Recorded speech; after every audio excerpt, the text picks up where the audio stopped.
हरे कृष्ण। तो आज हम सुंदरकांड से पढ़ रहे हैं। रामाय रामभद्राय रामचंद्राय वेदसे रघुनाथाय नाथाय सीताय पते नमः। हरे कृष्ण। तो कल हम सुंदरकांड से पढ़ रहे थे और देखा किस प्रकार से जो है हनुमान ने तीव्र गति से जो है उन्होंने बहुत जो है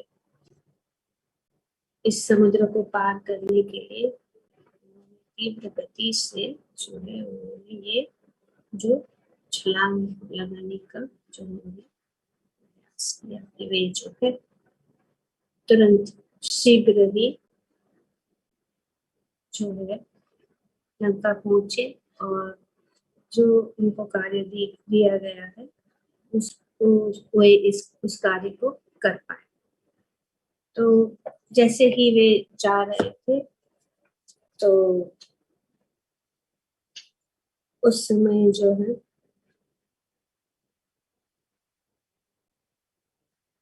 वे उड़ के समुद्र के ऊपर से जा रहे तो हमने देखा कि उनको उनकी यात्रा समुद्र के पार करने की जो यात्रा है और जो उनका जो कार्य है उसमें एक रुकावट आई जो मैनाक पर्वत के रूप में उनके सामने आ गए। तो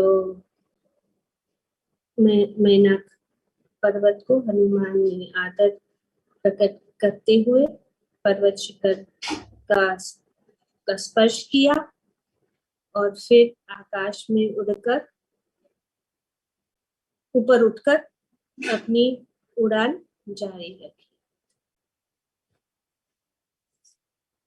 तो यहाँ तक हम कल पढ़ चुके थे। तो अब हम आगे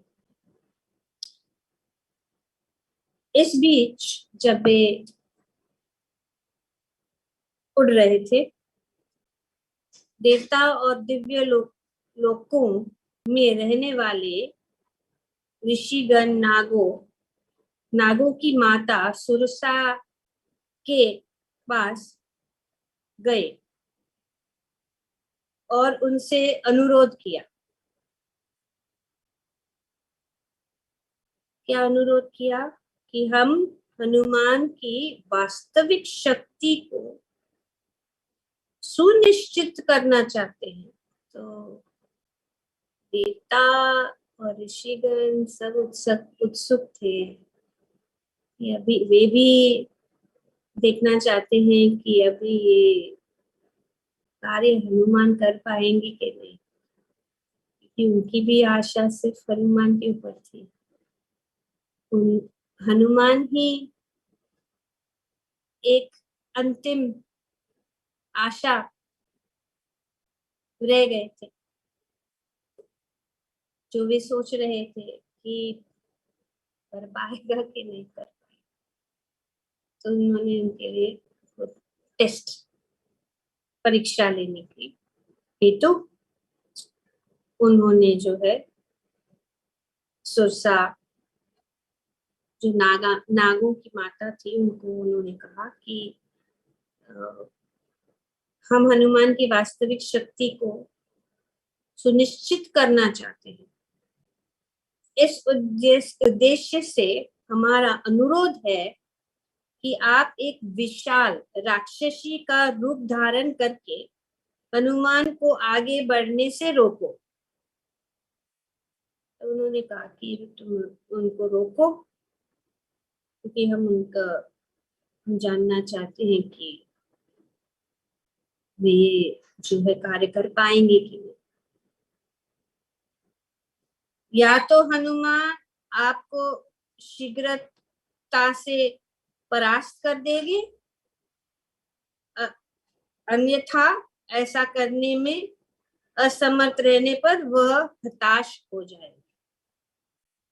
तो ये जो है देवता सोच रहे थे कि आप जाइए। सुरसा ने एक कुरूप राक्षसी का रूप धारण किया और समुद्र से बाहर निकलकर हनुमान का रास्ता रोक लिया। ये दूसरी रुकावट आ पड़ी। पहला जो रुकावट मेनाक, अभी यहाँ पे सुरसा के रूप में उनका रास्ता रोकने के लिए वे जो है वहां पर प्रकट हुए। उन्होंने कहा कि ब्रह्मा जी के वरदान से मैं अपने सामने आने वाले किसी भी भोजन को खा लूंगी। उन्होंने कहा कि मैं खा लूंगी जो भी मेरे सामने आएगा, मेरा ये वरदान है, कुछ भी हो, कोई भी हो, कैसा भी हो, मैं उसको मेरा भोजन है। हे वानर श्रेष्ठ, भाग्यवश आप मेरे रास्ते में आ गए हैं, तो ये मेरा भाग्य है, इसीलिए मैं आपको अपने मुंह के अंदर आने के लिए आमंत्रित करती हूँ। तो उसने रास्ता रुका दिया और कहा कि आप आइए मेरे मुख के अंदर। हनुमान बोले, मैं भगवान राम की पत्नी का पता लगाने में उनकी सहायता करने का प्रयास कर रहा हूं। तो हनुमान बोले कि मैं तो एक कार्य में, मेरा एक मिशन है, I am on a mission, इसलिए आपको मेरी सहायता करनी चाहिए, परंतु यदि आप मुझे खाने का हट नहीं छोड़ती तो मैं वचन देता हूँ कि सीता का पता लगाने के बाद राम को इसकी सूचना देकर मैं यहाँ लौट आऊंगा और तब मैं निश्चित ही आपके मुंह के अंदर चला जाऊंगा। तो उन्होंने कहा कि अभी छोड़ दो मुझे, आपकी अगर इच्छा है और आप जो है हट लेकर आप बैठी हैं, तो मैं ये आपको ये विश्वास देता हूँ कि जब मेरा कार्य समाप्त हो जाएगा मैं आके आपको आपके मुंह में जो है चला जाऊंगा। सुरसा अपनी बात पर अड़ते हुए बोली, ब्रह्मा जी के वरदान के कारण आप इसी क्षण मेरे मुंह के अंदर जाने के लिए बाध्य है। ब्रह्मा जी का वरदान है, इसके लिए इसी क्षण।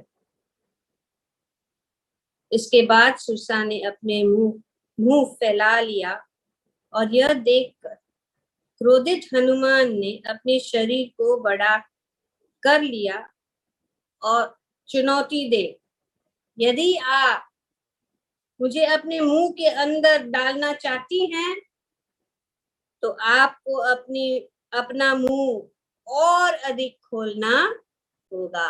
तो उन्होंने कहा कि अगर आप ऐसा करना चाहते हैं तो आपको अपना मुंह और अधिक खोलना होगा।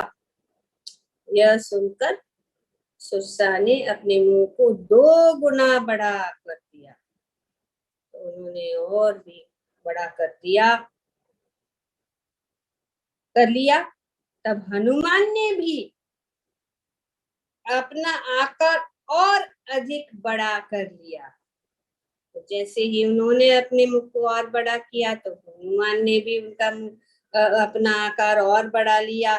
सुरसा ने अपने मुंह को और अधिक फैला लिया, जिस पर हनुमान ने स्वयं को उनसे भी अधिक बड़ा बना लिया। तो इस प्रकार से जितना वे बढ़ाती थी उतना अधिक जो है हनुमान भी अपने रूप को बढ़ाते थे। इस प्रकार सुरसा अपना मुंह फैलाती रही और हनुमान भी अधिक अधिक विशाल रूप बनाते रहे। सुरसा जल्दी से उन्हें निगलने को मुंह फैलाती तो हनुमान और अधिक विशाल काय हो जाते। अंततः जब सुरसा ने अधिकतम सीमा तक मुंह फैला लिया तो पलक झपकने से भी कम समय में हनुमान ने अंगूठे जितने आकार ले लिया और तेजी से उनके मुख से के अंदर चले गए और शीघ्र ही उससे बाहर निकल आए। तो जैसे ही वो इतना विशाल बढ़ाती रहती थी तो हनुमान भी उनका रूप, और जब उनने बहुत विशाल जो है उनका मुंह फैलाया तो हनुमान जो है तुरंत कैसे पलक की झपकने से भी कम समय में जो है वे अपने आप को इतना बड़ा से इतने छोटे कर दिया और वे जो है उनके मुख के अंदर से जाकर जो है बाहर निकल आए। तब हनुमान बोले, ये दक्ष पुत्री, आपके वरदान की शर्त अब पूरी हो गई है, इसलिए मैं अब अपनी यात्रा जारी रखूंगा। तो इस प्रकार से जो है हनुमान की चतुराई देखकर सुरसा प्रसन्न हो गई। अपने वास्तविक रूप में लौटकर वह बोली, अति उत्तम, ये वानर श्रेष्ठ, अब जाइए और अपना कार्य संपन्न करें। मेरा आशीर्वाद है कि आप शीघ्र ही सीता का भगवान से पुनः मिलन कराएंगे। इस प्रकार से सुरसा ने जो है हनुमान जी का इस प्रकार से परीक्षा लिया जो देवताओं ने उनको कहा था। तो अब जैसे ही वे बाहर निकले, हनुमान जी क्षण के लिए भी नहीं रुके और वे जो है अपने वेग से जो है आगे बढ़ने लगे। बहुत वेग से, बहुत ऊंचा उड़ने लगे और बहुत तेजी से वे आगे जाने लगे। कहा गया है कि हवा में भी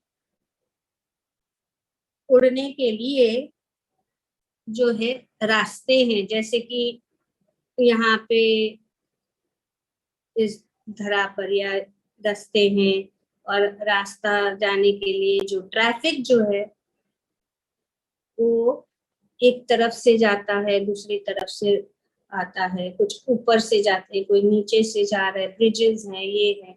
कुछ ब्रिजेस के ऊपर कुछ लोगों को अलाउड है या कुछ व्हीकल्स को अलाउड नहीं किया जाता है। तो इस प्रकार से उड़ते समय आकाश में भी जो है अभी भी इस भौतिक जगत में भी जब विमान जाते हैं उनके कॉरिडोर्स रहते हैं, वो अपने कॉरिडोर्स में ही से विमान जो है जा सकता है, वो यहाँ वहां नहीं जा सकता। जो उनका लेवल फ्लाइट लेवल दिया जाता है कि हर विमान के लिए फ्लाइट लेवल, आप ये फ्लाइट लेवल को मेंटेन करेंगे, ये फ्लाइट लेवल पे मेंटेन करने से जो है कोई भी खतरा नहीं है। तो हर एक विमान को अलग अलग फ्लाइट लेवल दिया जाता है जब विमान एक जगह से दूसरी जगह जाते। इसी प्रकार जो है जो देवता है या जो विमान अपने विमानों में उड़ते हैं तो उनको भी लेवल्स दिया जाता है, और वे उड़ने वाले हैं। जैसे गंधर्व उड़ सकते हैं, किन्नर उड़ सकते हैं, देवता भी जो है इस प्रकार से सिद्ध आत्माएं भी उड़ती हैं। तो उनके लिए जो लेवल्स दिए जाते हैं वे लेवल को पार नहीं कर सकते। जैसे कि गंधर्व लोग जो है वे जो है पृथ्वी के बहुत नजदीक से उड़ते, वो बहुत ऊंचा नहीं जा सकते। और किन्नर जो है उनसे एक और लेवल ऊपर उठ सकते हैं। और उसके ऊपर है वानर। वानर जो है ये जो गंधर्व किन्नर से भी और अधिक ऊपर का उनका लेवल दिया जाता है कि वो जो है तो और वानर के ऊपर चरण जो है वो लोग उड़ सकते हैं। और उनसे ऊपर जो है देवता, जैसे कि गणेश है, कार्तिकेय है, ये सब जो है सबसे ऊंचे। और उससे भी ऊंचा जो रास्ता है दिया जाता है वो है शिव जी। शिव जी को सबसे ऊंचा रास्ता उनका रहता है। और हनुमान जो है वे अभी इतना ऊंचा शिव जी के रास्ते से ऊपर उड़ रहे थे और बहुत तेजी से उड़ रहे थे। जो जैसे ही वे उड़ रहे थे तो अचानक जो है वे ऐसे जा रहे थे ऐसे और पूरे वेग में जा रहे थे, लेकिन रुक गए, आगे नहीं, जैसे कि कोई उसको पीछे खींच रहा है, आगे जा ही नहीं सके। तो जब हनुमान आकाश मार्ग पर तेजी से आगे बढ़ रहे थे तभी सिंहिका नामक एक राक्षसी ने अचानक उनकी छाया को पकड़ लिया। लेकिन कैसे पकड़ लिया? वे एक्चुअली बहुत ऊंचा थे, लेकिन उनका जो परछाया था या छाया जो है वो किसके ऊपर? वो समुद्र के ऊपर।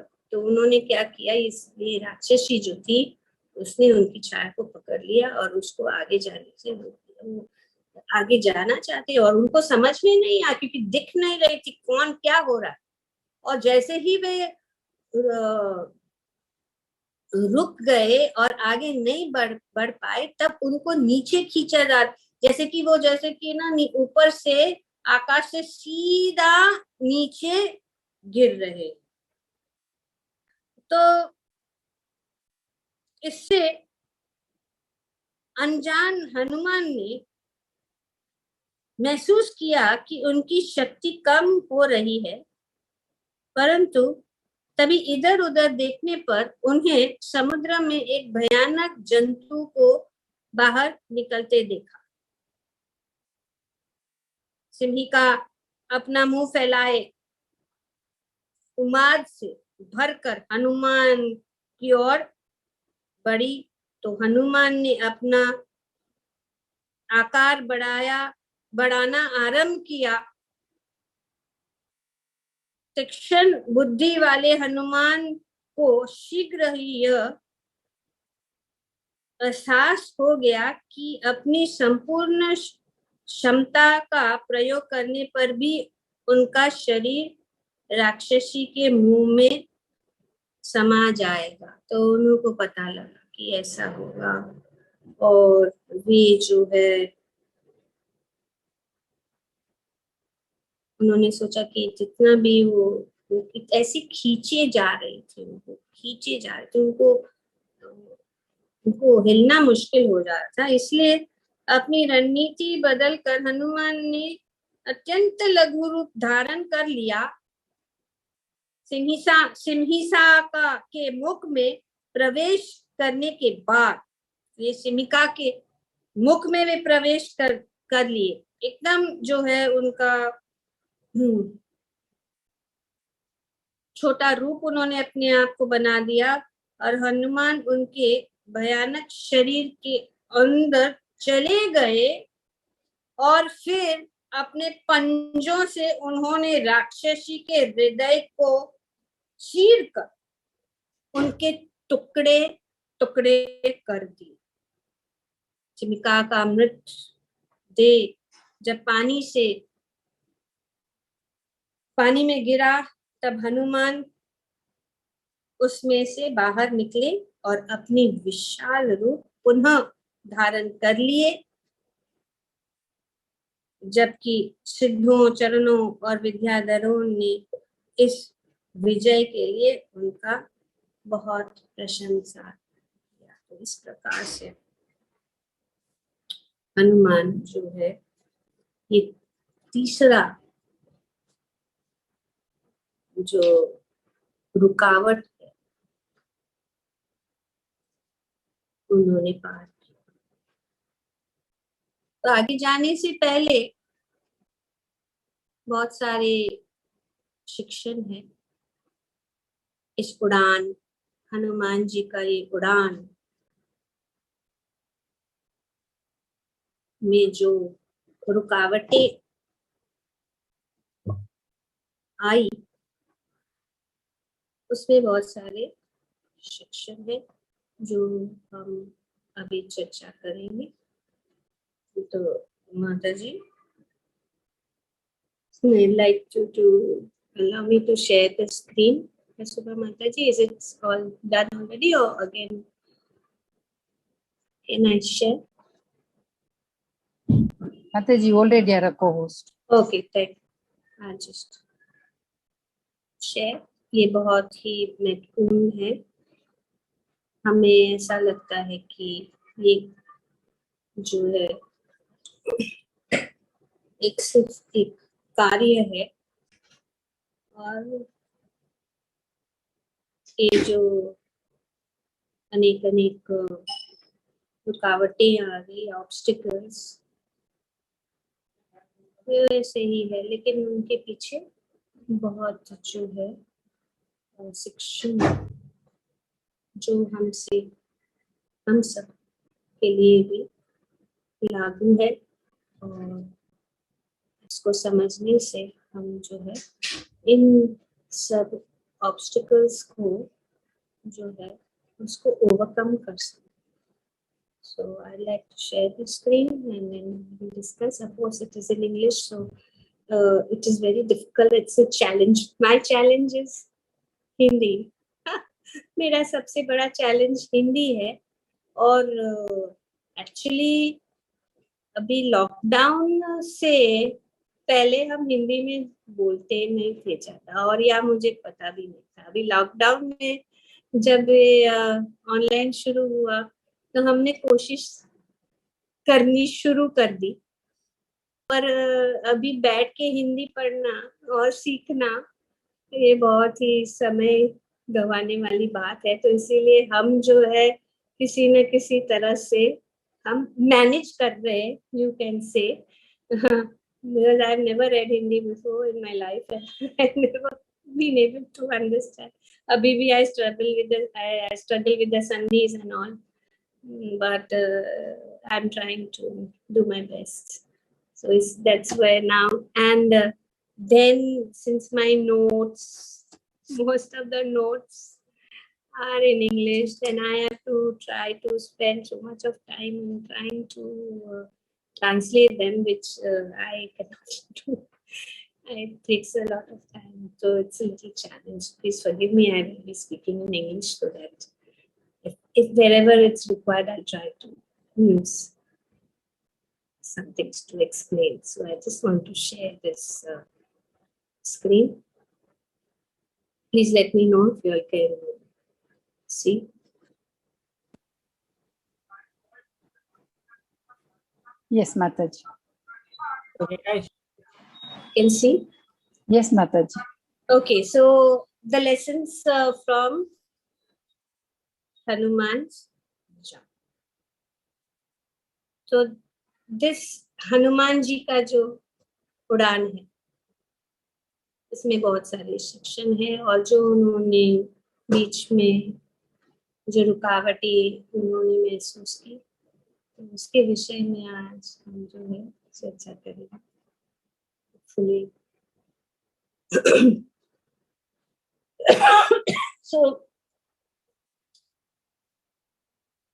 So ये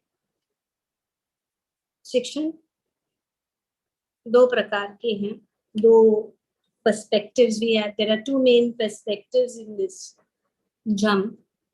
One is life perspective and the other is the spiritual perspective. So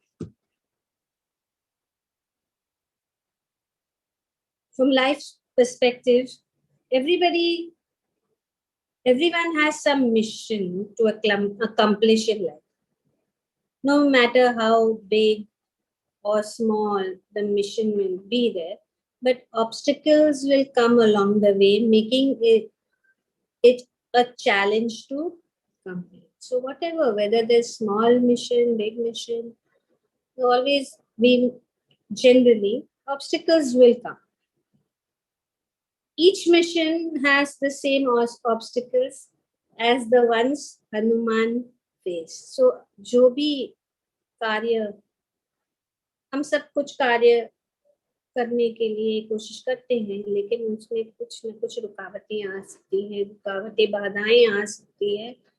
और ये जो बाधाएं हैं जो यहाँ पे इस हनुमान जी ने जो फेस किया है, हम भी कभी न कभी किसी न किसी समय उनको हम जो है उसको फेस करते हैं। तो we will first go from the life's perspective, that the mission we have, everyone has a mission to accomplish, and each mission has the same obstacles as the ones faced by Hanuman. So let's look at the obstacles. What are these obstacles? Obstacle one, lack of confidence, which we see that Hanuman faced. Everyone lacks confidence before executing a seemingly impossible mission. So we see that Hanuman was, and all the monkeys, all the Vanar, they were on this mission, and the mission was to cross over the ocean, and it was a very seeming like a very impossible mission. To overcome this, we need a Jambavan like mentor to reassure us of our powers and remind us of our past victory. तो हम जब आत्मबल खो लेते हैं और तब जो है मार्गदर्शक, पथ प्रदर्शक की जरूरत होती है, जैसे कि यहाँ पे इस सुंदरकांड में हम देखते हैं कि जांबवान जो थे वे एक पथ प्रदर्शक थे, जो वानरों को उन्होंने बताया कि हनुमान जी जो ये कर सकते हैं, और हम हनुमान जी को इसके बारे में कुछ पता नहीं था, लेकिन उन्होंने जो है उनको याद दिलाया, ये आप में बहुत शक्ति है और आप ये कार्य कर सकते हैं. तो in this way the first obstacle when there is lack of confidence. So when in our spiritual path also, this is now we are talking from life's perspective, but we will also cover from the spiritual perspective, because it comes in both. Even in our daily lives, we face certain situations in which we lack confidence, and because of lack of confidence, we are not able to achieve our goal, and we are not able to achieve our mission. So when we find or we have a good mentor who can guide us, then it makes it easier and it brings back the confidence. Obstacle 2. The distance between where we are and where we want to be. So there is a distance between where we are, just like there's a distance between where the monkey army was and where Lanka was, where we are and where we want to be, want to go there. And the gap seems so huge that it becomes difficult to decide on when and how to take the first step. So sometimes we are met with such obstacles in life, and we want to do something, we want to be there, and the distance between where we are and where we want to do is so huge We want to achieve something, but the distance is very huge. To overcome this, we need to take the leap of faith. Just as we see that Hanumanji, he had more faith in the name of Lord Ram than his own ability to cross, which made him successful. So, to overcome this, he took a leap of faith. Before taking this leap of faith, Hanuman readied himself by praying. So, when we pray and we, in this way, have faith in the prayers, so the prayer is an act of mental preparation which empowers us to take that leap. So prayers, they empower us and they give us the confidence to take the leap. Obstacle 3. This is a very significant obstacle, which is the mental block. And from time to time, everyone faces a mental block. It is called the Golden Mountain block. Golden Mountain. So anyone pursuing a mission encounters this Golden Mountain. So what does this Golden Mountain do? It slows down during the mission.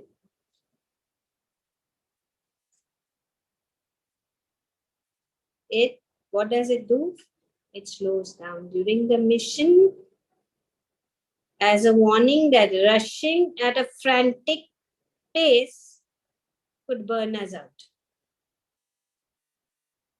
So this Golden Mountain actually represents the mental inertia that tries to slow us down.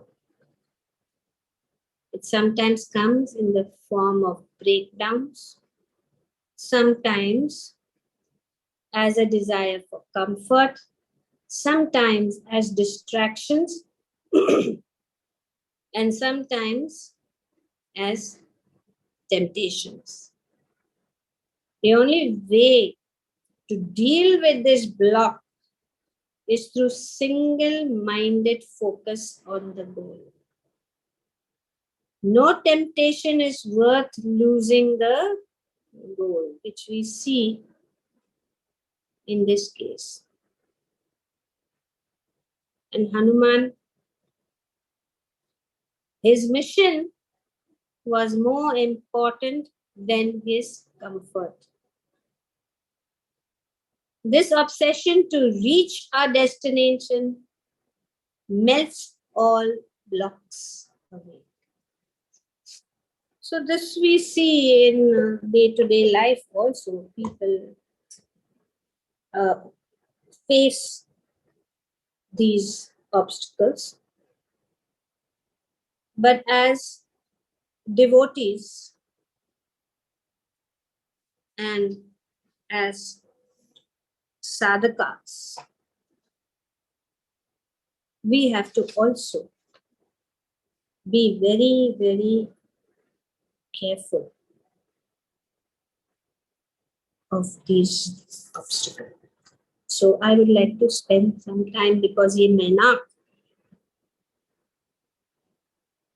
Mainak ने क्या किया?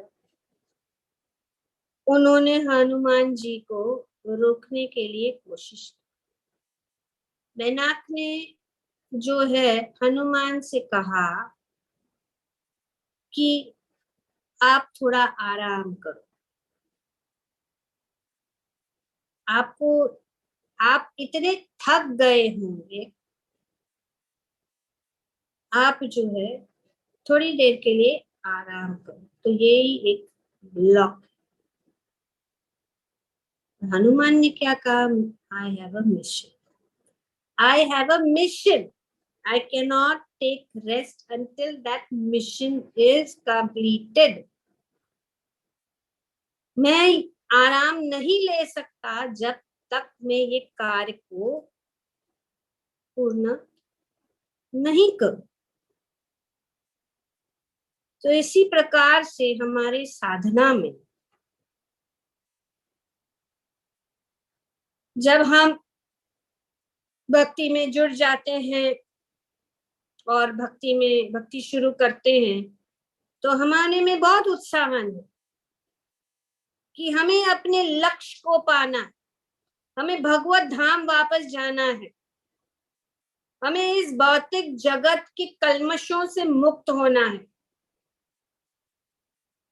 हमें अपने आप को हमेशा के लिए जो दुख है उनसे मुक्त होना है, और इस दुखालयम आशाश्वतम से हमें वापस जो है भगवत धाम जाना है।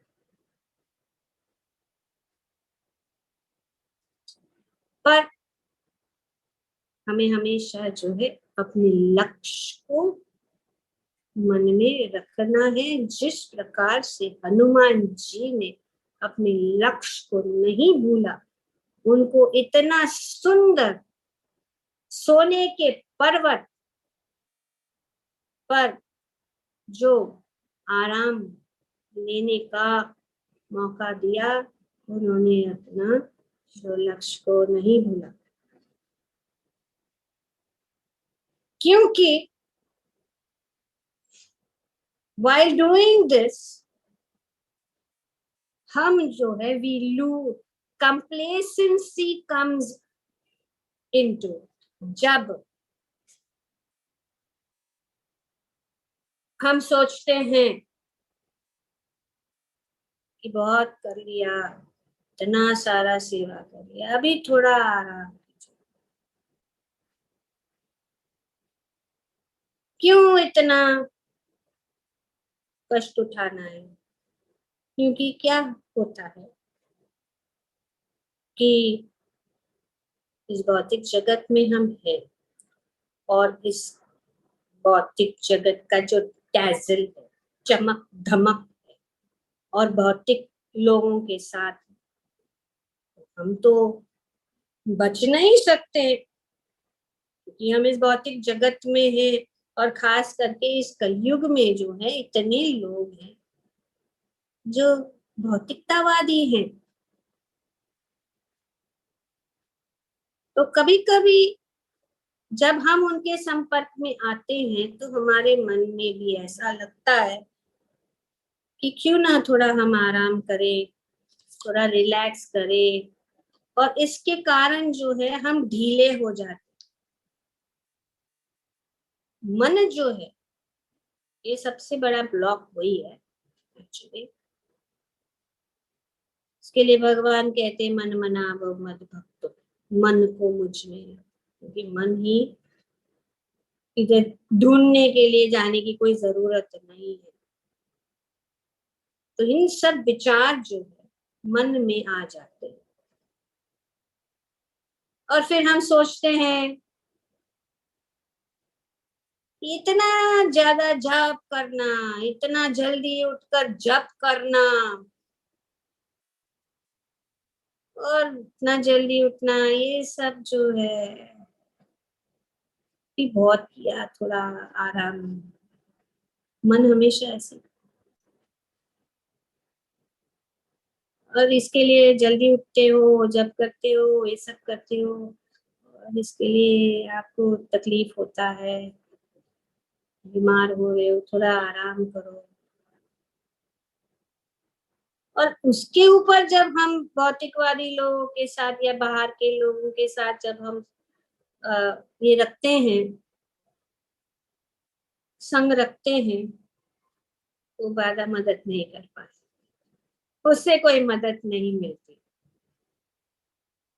क्योंकि जब हम उनके साथ संपर्क में आते हैं तो वे तुरंत जो है हमारे चैंटिंग, हमारी भक्ति, हमारे साधना के ऊपर उनकी नजर पहले वहीं पे जाती है। तो कि जो है शुरू होता है अपने नजदीक सगे सगे संबंधी मित्र, फिर ऑफिस में जो कलीग्स है, फ्रेंड्स हैं, हाँ, तो वे क्या करते, ये आप क्या हर बार हरे कृष्णा जप करते हैं, ये क्या कर रहे हैं? ये तुम्हारे लिए नहीं है, मौज करो, आराम करो, आनंद में रहो, ये क्या हरे कृष्णा करते हैं? कृष्णा को भी थोड़ा आराम दे। ऐसे भी वो, तो जरूरत नहीं इतना जल्दी उठ के। तो इस प्रकार से जो है ये सुनकर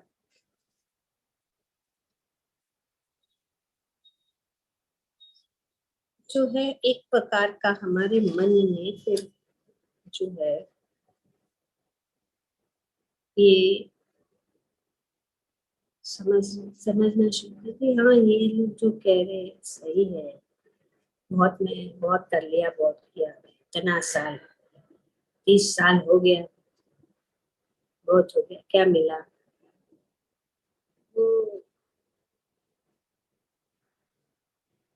तो हमारे जो लक्ष्य से हम थोड़े दूर हो जाते हैं या उसमें रुकावट हो जाती है, हम अपने लक्ष्य को भूल जाते हैं।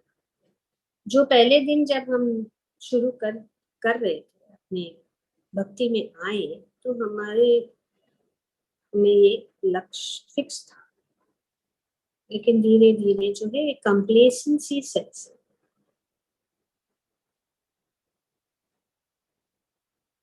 और ये क्या है? जो है आराम, सुविधा, कुछ जो है बाधाएं और मन विचलित, और जो है टेम्पटेशन, ये सब जो है वे ओवरटेक कर देते।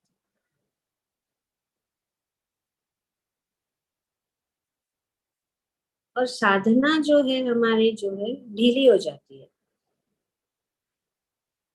इसीलिए संग का बहुत जरूरी है, भक्तों के संग में रहना,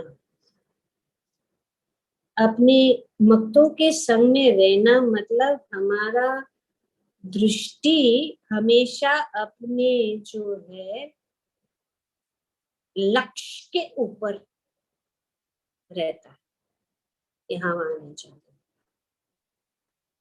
तो इसीलिए एक Kurunandana, one pointed focus on the goal. कोई कितना भी हमें क्यों ना ऐश्वर्य मिले, कितना भी हमें को कितना मान सम्मान ख्याति क्यों ना मिले, हमें अपने लक्ष्य को नहीं भूलना चाहिए और अपनी साधना को स्ट्रांग करना चाहिए। तो ये जो साधना क्या है, हरि नाम के शरण ग्रहण करके हमेशा उनके शरण में रहना, श्रीमद् भागवतम नित्यम पढ़ना, नित्यम भागवत सेवा। तो अगर ये जो ढीला हो जाए, ये जो चीज और ये चीजें जो है ये मन का यहाँ वहां विचलित होना, यहाँ वहां भागना, भागने के कारण जो है हमारा जप और हमारा अध्ययन, हियरिंग एंड चैंटिंग, ये हियरिंग एंड चैंटिंग जो है कम हो जाता है। और जैसे जैसे हम आगे भक्ति में बढ़ते हैं तो ये सुनना, श्रवण और कीर्तन, कीर्तन मतलब जप, जो है वो बहुत ही अंदर की बात है. It's an internal aspect and sadhana is a very internal aspect of our devotional service. ये बहुत ही निजी बात है. साधना को डिस्प्ले नहीं हो सकता, दिखाया नहीं जा सकता है. खास करके जब हम साधना करते हैं, सुबह को जल्दी उठना या क्लास में बैठना और सुनना, तो उसमें जो है ज्यादा हमको कोई नाम, मान, प्रतिष्ठा नहीं मिलती है. तो साधना is a very internal aspect of our devotional service. And many times when we perform many services, then we are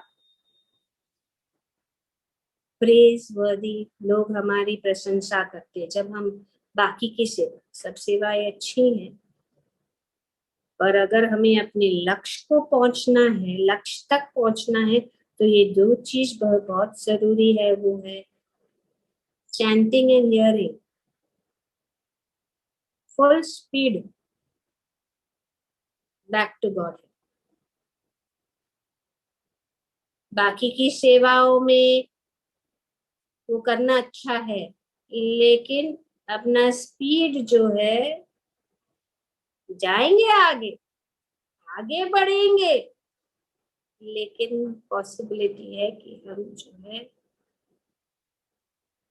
अपने गंतव्य से तक पहुंच पाएंगे. इसीलिए chanting and hearing very important aspect for 100% guaranteed result. क्योंकि बाकी की सेवाओं में हम त्रुटियां हो सकती है, अपराध हो सकते हैं, अच्छी तरह से कर रहे या नहीं कर रहे वो हमें नहीं पता है. लेकिन जब हम करते हैं तो लोग हमारी प्रशंसा करते हैं. जब हम बाहरी सेवा करते हैं तो उनको जो पहचान मिलता है, उनको सम्मान मिलता है. जब हम कुछ करते हैं ऐसे तो हमें सम्मान मिलता है. जैसे कि मंदिर में अनेक अनेक सेवाएं हैं, और जब हम सेवा करते हैं या अच्छा गाते हैं या अच्छा नाचते हैं या अच्छा भोग बनाते हैं या फूल माला बनाते हैं, तो ये दिखता है, लोगों को दिखता है. और जब वो लोग देखते हैं तो हमारा क्या होता है, हमें प्रशंसा मिलती है, हमें सम्मान मिलता है. So we get, so this starts, we start getting recognition, we start getting some respect, some distinction. तो इसके कारण से हमारा जो मिथ्या अहंकार बढ़ जाता है, फॉल्स ईगो. तो वे जो है मन कहता है कि हाँ ये अच्छा, एंजॉय उसमें अच्छा है. क्योंकि मैं अगर ऐसा सेवा अगर मैं करूंगी या करता हूं तो मुझे जो है रिकग्निशन मिलेगा, मान मिलेगा. और ये अच्छा, तो हमारा रीडिंग और रीडिंग एंड चैंटिंग जो है क्या हो जाता है, पीछे चले जाता है. जो एक्चुअली फर्स्ट प्रायोरिटी है, हियरिंग एंड चैंटिंग. तो क्योंकि हम बदात्मा है, हम जो है जो भी हम कार्य करते हैं उसके लिए हमें प्रशंसा चाहिए, और भगवान से हमें डायरेक्ट प्रशंसा नहीं मिल पाती. हालांकि तो भगवान बहुत रूप से हमें बताते हैं, लेकिन जब दूसरे हमें बोलते हैं या बहुत अच्छे भक्त हैं, बहुत अच्छा करते हैं, बहुत सेवा करते हैं, पूरा दिन सेवा करते हैं, तो वो जो है उसमें हम जो है फंस जाते हैं, या उसके विपरीत अरे बहुत सेवा कर लिया अभी आराम कर। तो इसीलिए ये जो सबसे बड़ा ऑब्स्टिकल है,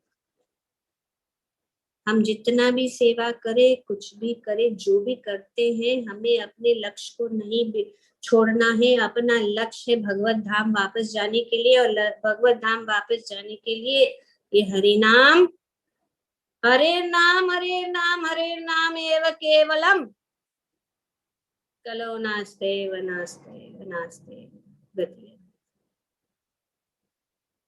ये हरे नाम ही एक इस कलयुग अर्चनम मंदनम वगैरह तो ठीक है, लेकिन ये 16 शब्द और 32 अक्षर के ऊपर हमें पूर्ण रूप से विश्वास होना चाहिए। जैसे कि हनुमान जी ने राम के नाम, अपना बल, अपनी शक्ति का उन्होंने जो है वे नहीं सोचे। तो इस प्रकार से हमें जो है, हमें इंटेंस किस में होना चाहिए, चैंटिंग में।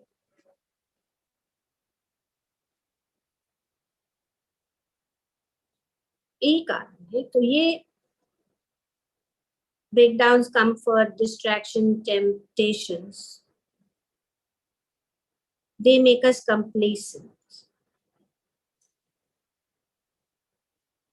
And then we are always looking for others to glorify us. And then we lose interest in them. If somebody by chance, अरे हमने इतना किया, हमको नहीं बताया, हमको ना हमारा नाम नहीं लिया,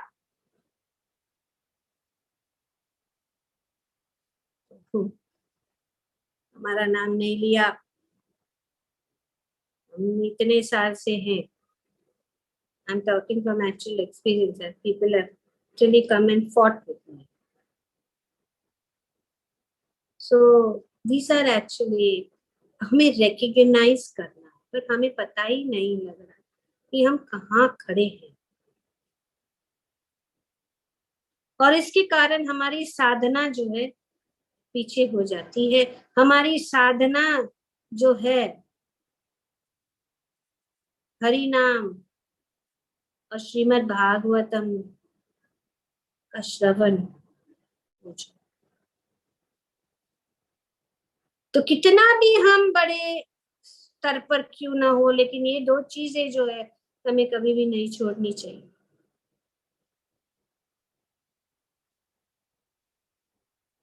और हमें, हमारा लक्ष्य क्या है, हम एक्चुअली यहाँ पे क्या कर रहे हैं इस भौतिक जगत में, हम क्या कर रहे हैं? युद्ध। किसके साथ युद्ध? माया के साथ युद्ध। जब हम भगवान की भक्ति में आ जाते हैं तो प्रभुपाद जी कहते हैं कि it's a declaration of war against the illusionary energy. और ये माया जो है इतनी स्ट्रांग है, हम भगवान की शक्ति है, उसको पार करना बहुत कठिन है। इसीलिए हमें दृढ़ रहना, उत्साह, निश्चय, धैर्य, उत्साह रखे। ऑब्स्टिकल आ गया, no problem, continue on your journey. इतने सारे जो रुकावटें आई हनुमान जी के मार्ग में, लेकिन उन्होंने क्या किया? अपने लक्ष्य को नहीं भूला। इस प्रकार से बहुत सारी जो है चमक धमक लोग, भौतिकवादी लोग हमें दूर करने के लिए कोशिश करेंगे, हमें हमारी भक्ति में रुकावट डालने के लिए कोशिश करेंगे, लेकिन हमें जो है उसको नहीं, मार्ग, लक्ष्य को नहीं भूलना चाहिए।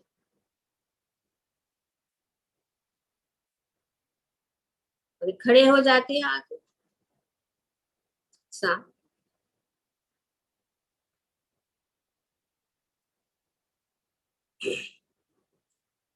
तो जब हम इस प्रकार से we are putting more attention on other things and losing the main goal. Therefore, sadhana takes a back seat and gradually we become complacent with a result, the anarthas which we had managed to push down for some time again start coming up and we become disturbed.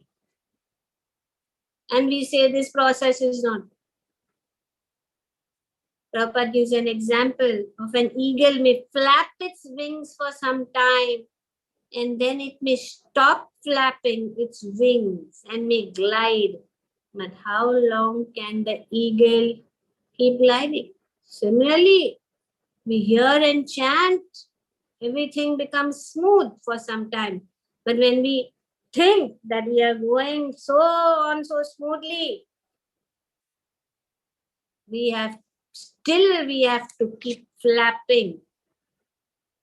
We have to keep chanting. And we have to keep hearing, which is very much important for the development of, for our internal development and growth.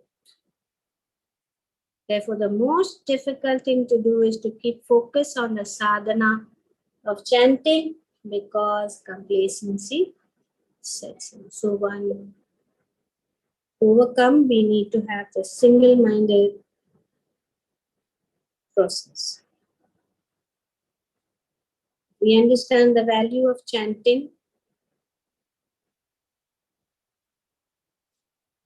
Prabhupada gives another example of a suitcase of 50 kilos of stones. Prabhupada ji उदाहरण देते हैं कि एक suitcase है, bag, उसमें 50 kilo पत्थर है, पर उसको अगर उठाने की कोशिश करेंगे, कि हम जानते हैं कि इस सूटकेस में 50 किलो पत्थर है, तो इसको उठाने की कोशिश करेंगे तो हम सोचेंगे कि अरे यार ये पत्थर का बोझा कौन उठा। पर अगर उसी सूटकेस में हमें पता लग गया कि उसमें 50 किलो सोना है, तो क्या हम परिश्रम नहीं करेंगे? जरूर परिश्रम करेंगे, कितना भी कष्ट क्यों ना हो, उसको हम उस भार को उठाने के लिए तैयार हो जाएंगे। इसीलिए नाम चिंतामणि कृष्णा, भगवान का नाम जो है वो ऐसा रत्न है, और जिसको उसका वैल्यू नहीं पता लगता है वो उसको बोझा ही समझता है। यह कहकर हम यहाँ पे रुकते हैं, बहुत सारी चीजें आगे जी कोशिश की।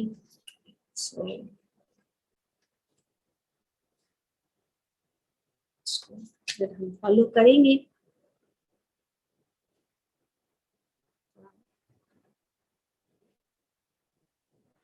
अपनी साधना में और अपने लक्ष्य को, इस जीवन की हमारी जो यात्रा है क्या है, इस भव सागर को पार करना। जिस प्रकार हनुमान जी उस विशाल सागर को श्री राम के नाम के बल पर उन्होंने पार कर लिया, इसी प्रकार से हम इस भव सागर को हरि नाम से पार कर सकते हैं और हम जो है सफल बन जाए। Thank you very much. Hare Krishna.